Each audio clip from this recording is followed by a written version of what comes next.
So you made your first forge. What was that like?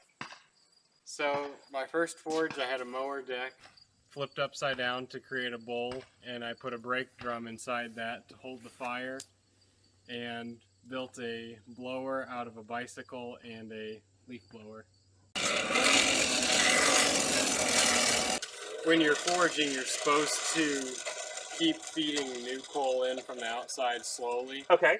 Because when you have new coal, it has the impurities in it, and then that's what the smoke burns off of, and when it's pure carbon, then there's almost no smoke. Okay. So I didn't have any new coal started, so I'm trying to burn down, or I mean I didn't have any new coal that had been kind of worked in slowly, so I dumped a bunch on top, and it's really smoky, so I'm just kind of waiting until it burns down, and then the smoke will mostly go away. Okay. So I started making this sword out of a piece of rectangular stock that was a little bit thicker than this handle and maybe 1.25 inches wide. I didn't have a whole lot of work to do since the rectangle's already mostly the same shape as the sword, so I just drew out the edges and flattened it down to create a flat blade. I hammered in the tip and just thinning that down and lengthening it, and the handle, the same process as the blade, just to thin down and flatten.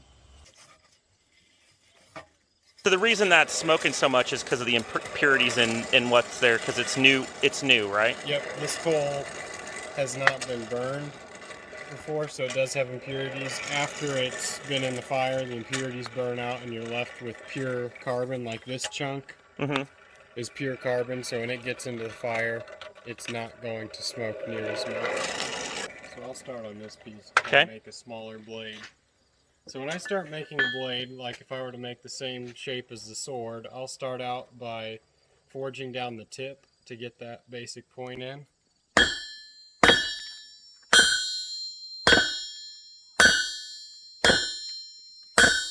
Now what's that falling off of it? So that is, the steel is oxidizing the same way that it rusts. It just oxidizes much faster when it's hot. Okay. So it's kind of a rust dust. Yep.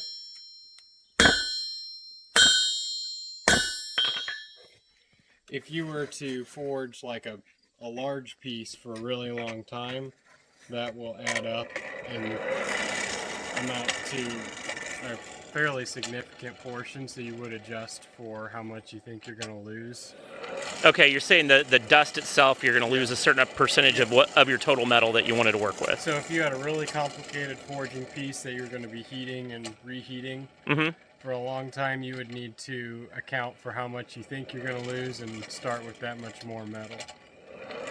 And the hotter you forge, the more scale, which is what that's called, is produced and falls off. Okay, that's called scale. Yep.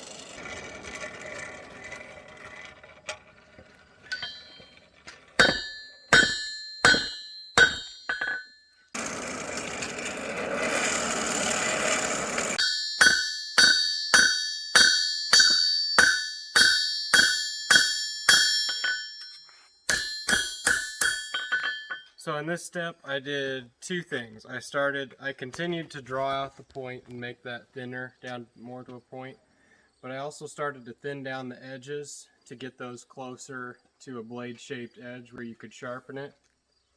And I did that by just hammering around the edge and leaving the center with a little more thickness, just to add some strength if you were to use it as a blade.